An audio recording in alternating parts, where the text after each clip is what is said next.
Yan din na pag-revive ta. Hustisya ang pangapulan ngunya ni Ana Libesmonte kan Barangay Santo Niño, Santo Domingo, Albay. Makalis na madiskubring wara na sa nitso sa laog kan Santo Domingo Public Cemetery an 82 anyos sindang ina na nailubong pa sa naninda kaining Sabado, Pebrero 15. Istorya niya, pasado alas 8 nin aga kas udma kan magpasiling sa indang harong an sarunin ng kabarangay ngani ipaisi ang pagkakawara kan sa indang ina sa nitso kaini. Nagduman man da sinda tulo sa Campo Santo kay ibanan ang Santo Domingo PNP. Alagad sulamenting ang kabaong na sana ang naabutan ninda.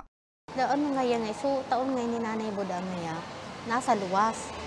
Ipagtaram niya kay ito masana ko sa balkon naglalaba, inapod ako, dumugon nga ni ako. Ay nga ate niya si Nanay, kung gusto niya madamang tutugang ko sa kusina, tigapod ko. Kasi rin kami sa Campo Santo, ako, sa duwa kong tugang. Tapos itong hipag ko pong kaibang niyan, kaming apat. Nabutan may po duman, nakakurdo na ang area, may pulis. So taon ni Nanay, abre, day duman si Nanay.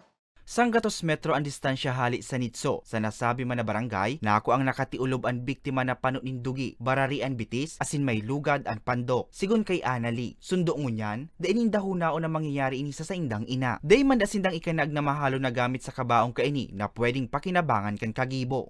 Ang itsura niya po, day mo po mauna-unang gigibo nito kay Nanay. Day na po siyang diaper, ano po pa yan, kadapa. Tapos maationg po siya. Ikalat mo po kahit sa kulinariyang ikihaya siya. Ipinasairarom na kasuudma sa otopsiya ang bangkay kan biktima na pigtutuburan na posible man daang nilugusan. Kasuba agong aga, ibinalik na sa saiyang lubungan ang biktima. Nagpapadagos pa ang investigasyon kan PNP ngani masusog ang kagibo asin matauwanin hustisya ang biktima para sa mga baratang tatak Bicol. Hercules Barbacena.